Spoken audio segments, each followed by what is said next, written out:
contract to turn those in. No, I'm sure we'll use that.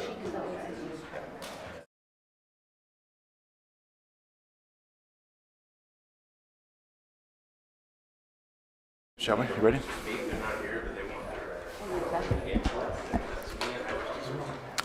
Good evening, everybody. We're going to go ahead and get this meeting started. This is the convening of the Cottonwood Mayor and City Council of the City of Cottonwood for presentation of proclamations, awards, and introduction of new city employees, to be held on May 16th, 2023 at 5:30 p.m. at the Council Chambers building. So we have, first up, proclamations. And I don't think we have anyone here to receive this first proclamation this evening, but it is National Kids to Park Day, May 20th, 2023. So I'll go ahead and read the proclamation. Whereas May 20th, 2023 is the 13th anniversary of Kids to Parks Day, organized and launched by the National Park Trust, held annually on the third Saturday of May. And whereas Kids to Parks Day empowers kids and encourages families to get outdoors and visit local parks, public lands, and water. And whereas we should encourage children to lead a more active lifestyle to combat the issues of childhood obesity, diabetes, hypertension, and hypercholesterolemia. And whereas Kids to Parks Day will broaden children's appreciation for nature and outdoors, and whereas Kids to Parks Day will recognize the importance of recreating responsibly while enjoying the benefits of the outdoors. Now therefore, I, Tim Alinsky, the Mayor of the City of Cottonwood, do hereby proclaim May 20th, 2023 as Kids to Parks Day and encourage residents of the City of Cottonwood to make time to take children in their lives to a neighborhood, state, or national park. And I'll say we have some of the finest parks here, thanks to Jack Teal. Mr. Mayor, Jack Teal will accept it. Oh, he will accept it. Well, hey, perfect segue into you accepting the proclamation. Thank you. Good evening, Mr. Mayor, Council. Jack Teal, your Parks and Recreation Director. Thank you guys so much. We're honored and absolutely pleasure to accept this declaration. Kids to Park Day is a fundamental program in Parks and Recreation to help support safety and recreational play at our parks. So we will be celebrating. Miss Dana Dow will be leading our Kids to Park Day this upcoming Saturday for a fun play day at the park. We'll be doing a bunch of crafts, have some treats there for the kids. Free, open to the public from 9 to 11 this Saturday at the Cottonwood Kids Park. And we'd love to have everybody there in attendance and enjoying safe, fun, healthy play. Super. Thank you. Pass it over to you. Okay. We have one presentation this evening. It's from the U.S. Forest Service. I believe we have Todd Willard with us this evening. He's going to give a presentation on the wildfire crisis strategy. Thank you for taking the time out to be here with us. Oh, absolutely. Thank you for having us, Mayor and Council. So I have with me Steven Van Kirk, who is our fuels AFMO out of the Verde Ranger District. Steven, you may help me run through this presentation. So we just left a meeting from the Prescott Fire Center. We have the regional office. Folks who don't know, the Forest Service structure is we're broken up into regions. Region 3 is comprised of Arizona and New Mexico. So Congress has watched these wildfire seasons we've had, notably California fires of recent, and they've said we need to address this at the national level.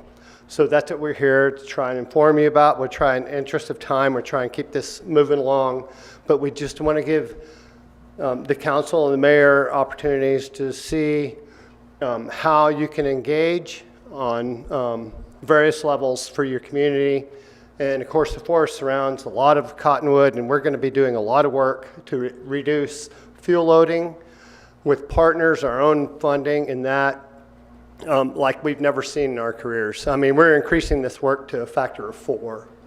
So you're seeing a lot of smoke in the air in that. On Mingus, we just conducted prescribed burns up there. Steven led a lot of that work recently, and it's just the tip of the iceberg. So we're trying to get ahead of our catastrophic wildfires and treat these fuels on our terms when we're ready, and we can manage smoke, the whole thing, much better that way. So that's a brief summary we're looking at. So we're just looking, and just draw attention to the presentation here. This is yours to keep. But there are a lot of things that are contributing to this. Climate change is one thing. We just got through a mega drought, which we're recovering from now. And the Forest Service, quite frankly, has been really too good at suppressing fires since the early 1900s. And now we're having to course correct, get these fire adapted ecosystems back where they need to be. So these low intensity, frequent fires are not a bad thing. They actually help sustain ecosystems. So go ahead, Steven. So go ahead, Steven. Yeah, so we have fire sheds that were identified nationally. And so the Prescott National Forest has become one of the top 3 fire sheds in the nation. And that's saying a lot because we're talking nationally. And so what that means is we have the acres that have the highest propensity for catastrophic fire in areas that we can actually treat because we have all the NEPA compliance, all the work done so we can do that work. And I think it's some of the factors like if we treat 20% of the acres, it's a very small percentage of the forest system that we really need to treat, and it's generally associated with communities and that's what we're trying to look at, is threats to communities and life and property. So we aren't doing this alone. We've got all kinds of partners involved with us, but we do have 250 high-risk fire sheds in the West, but again, depending on who you talk to, I mean, we're within the top 10 easily. And what drove that was the Prescott Basin, the area south of Prescott. And we usually have a type 1 or type 2 fire there every year. Last year it was a cellar fire, 10,000 acre fire. We were really good and really lucky. And so it worked out. But each of those fire scars give our firefighters an opportunity for a safer area to retreat to. It's lower fuel loading, so it actually is a benefit for our firefighters and communities and the ecosystem. Go ahead, Steven. So we have 2 funding sources, the Bipartisan Infrastructure Law and the Inflation Reduction Act. And the Inflation Reduction Act, it's typically treating around wildland-urban interface. And the Bipartisan Infrastructure Law is another part of this. Point is, we have funding like we never have had before. And so we're hiring positions to the extent we can. A lot of those positions are hard to come by because it's the agency-wide we're doing similar work.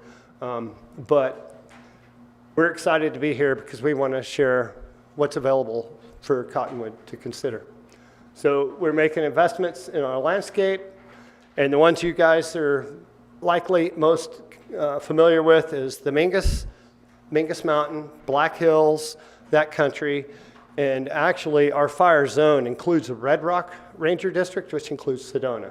So there's been a line drawn around these high risk fire sheds that actually has an emphasis area, and Cottonwood is within that now. So we have a lot of different opportunities for communities to consider, and I'll let Steven get into that here in a minute. Go ahead, Steven.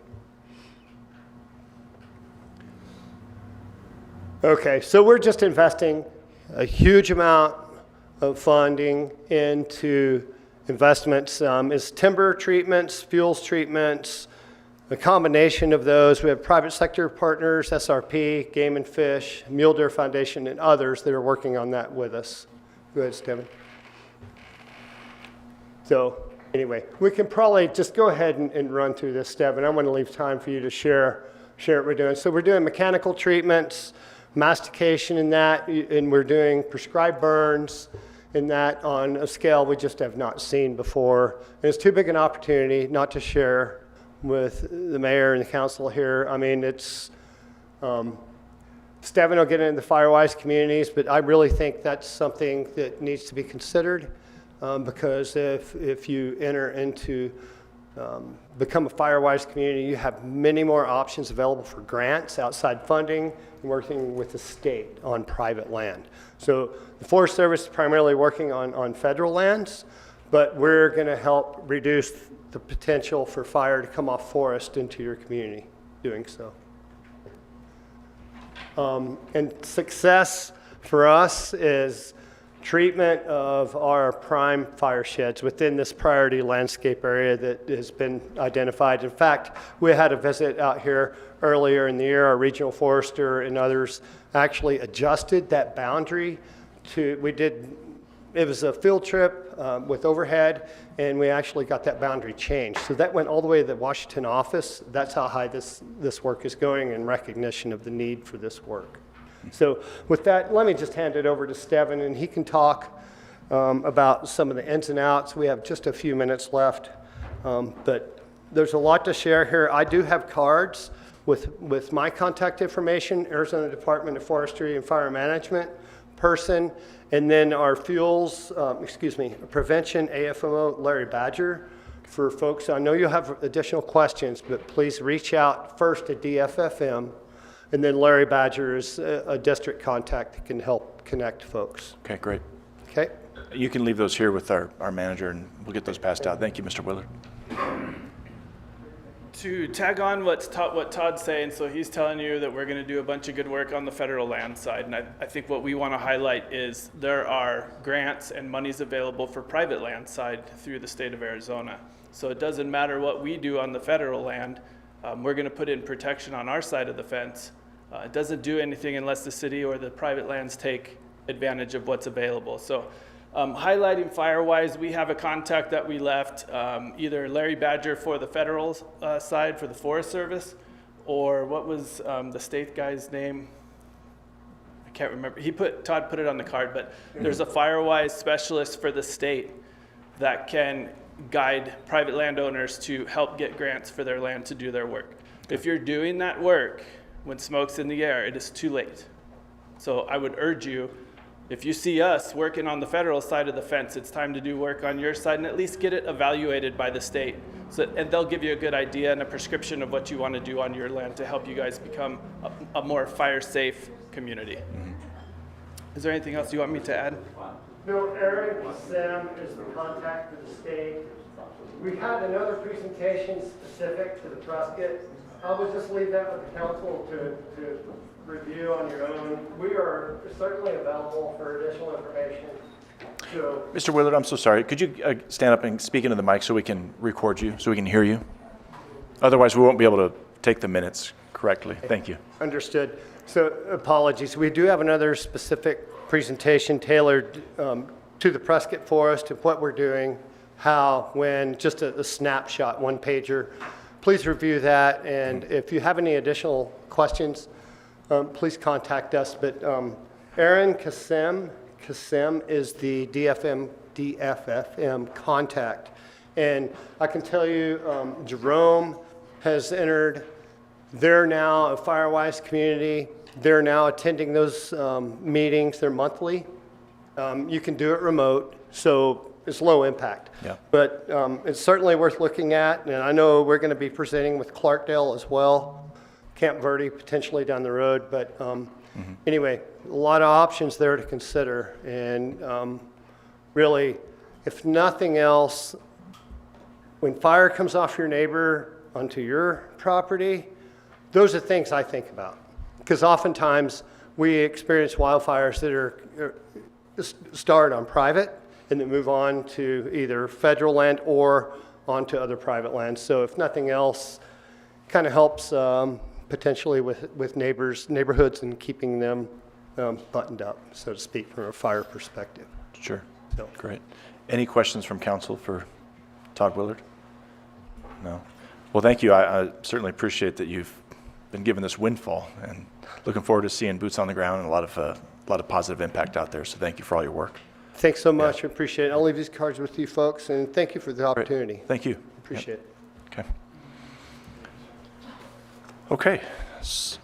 We're going to go ahead and move on then to introduction of new employees. We have quite a handful to introduce this evening. And the person who's going to introduce most of them has not yet been introduced. So we're going to have Commander Dowell step up, please, and introduce Alexis James. Yes, sir. Good evening, Mayor, Council. I am Chris Dowell. I am one of your police commanders, and I currently oversee the Regional Communications Center. Recently, we had a promotion process that included quite a few of our subscriber agencies and a regional dispatch communications person from Sholo. And after the selection process, our own Alexis James was selected. Alexis has been here for about 8 years as a communications specialist. What is a little bit different about this is that it was quite a jump for her. She went from being a communications specialist and a trainer to the manager. It's almost unheard of. Typically, you have other supervisory spots in there. And we knew with the selection that there would be obviously growing stuff and stuff to address. But I can say I just came off vacation. I was on vacation for 2 weeks. And Alexis is more mature in the supervisor position than I have seen some supervisors that have 10, 15 years of tenure. She is on the spot. She takes care of business. While I was on vacation, she would call me and say, hey, this is what I have going on, and then she would provide me the solution to it, to which I would just shake my head yes, because she already had it down. So for me, it's kind of that proud dad moment, because like she is there and she took over and she's running with it. So with that, her husband is also a fireman. So we have that struggle in the PD to fire, and we know she loves the police department more than she loves the fire department, right? Of course. Okay. But with that, I think, and she's probably going to kill me for this, but I think her success in this process is because she has 7 children and a husband that she manages on a daily basis. So this communications thing is really this is an easy gig for her. So with that, oh, and by the way, she's extremely nervous, and she thought one of her new hires may be going to play a joke on her, so she's extremely nervous about that. But you okay? Yeah, I'm great. All right. Welcome. Well, I'm just really excited to be here, so thank you. Certainly. Welcome. I don't have much to say other than that. When you're ready, you'll call on me. Great. Well, we're not going to let you sit down. You've got some employees to introduce, so yeah. Some of whom are prepared to prank you, apparently, so that should be interesting. Oh, they better not. All right. So obviously I am new as a communications manager, and I'm really excited to get to introduce 3 new employees. It has been a struggle for us to get qualified applicants who want to do this job. So I'm going to start with Jaden. Like many of us, Jaden grew up here in Cottonwood. Like his father, Scott Silvernagel, who retired from the Cottonwood Police Department a few years ago as a sergeant, he has decided to have a career in law enforcement, and we are hoping it will be a long one. Jaden enjoys programming computers, reading, and uniquely, he is studying Japanese, which he can converse at this point. That's how far he's gotten in his studies. Also, something interesting about Jaden is he can partially read Greek. So we're just really excited to have someone who is going to bring something new to the table. Next, we're going to move to Seth. Seth is from Wisconsin, and he was previously an MP in the Army, but he decided to come to the civilian world and work in communications. Like one of his brothers, which there are 7 of, one of his brothers works as a canine officer for the Cottonwood Police Department. So again, kind of running in the family. Something just that Seth really enjoys about Cottonwood is the small town feel. Coming from Wisconsin and previous places that he's lived, he went to the grocery store the other day and he came in and he was like, people talk to you. You run into people you don't get that at other bigger cities. And so he just really enjoys the community here in Cottonwood. And then we have Larissa. She's from Washington State. She has 2 family members that are currently in public safety, her mother and her husband, who work for Verde Valley Ambulance Company. So again, just all 3 of them really just involved in the public safety world already. And she enjoys trail riding with her 2 horses and spending time with her husband and 10-month-old son, Hartley.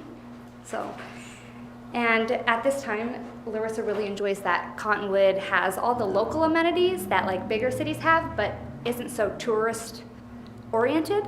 So again, that small town feel. So we're just really excited in communications to have these 3 wonderful employees, and every time we have a new candidate and new employees, they always bring something new to help our communication center grow. So we're just really excited. Great. Well, welcome to the team.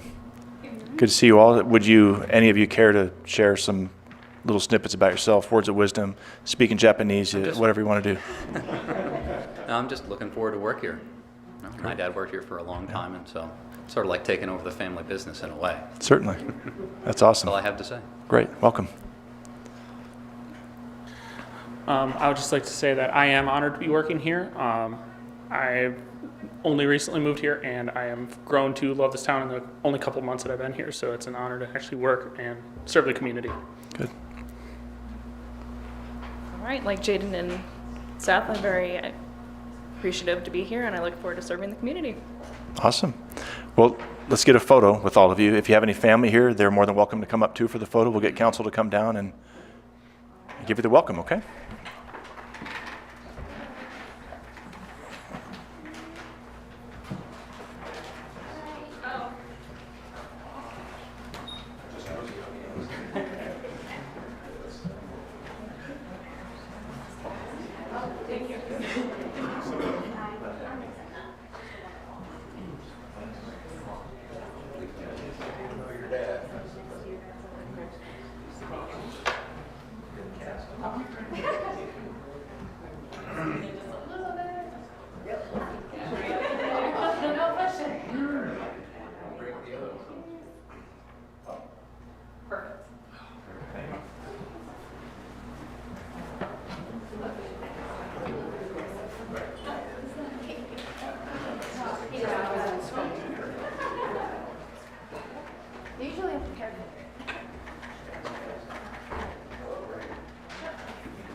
Okay, that wraps up our pre-meeting, so we're going to go ahead and take a break and start our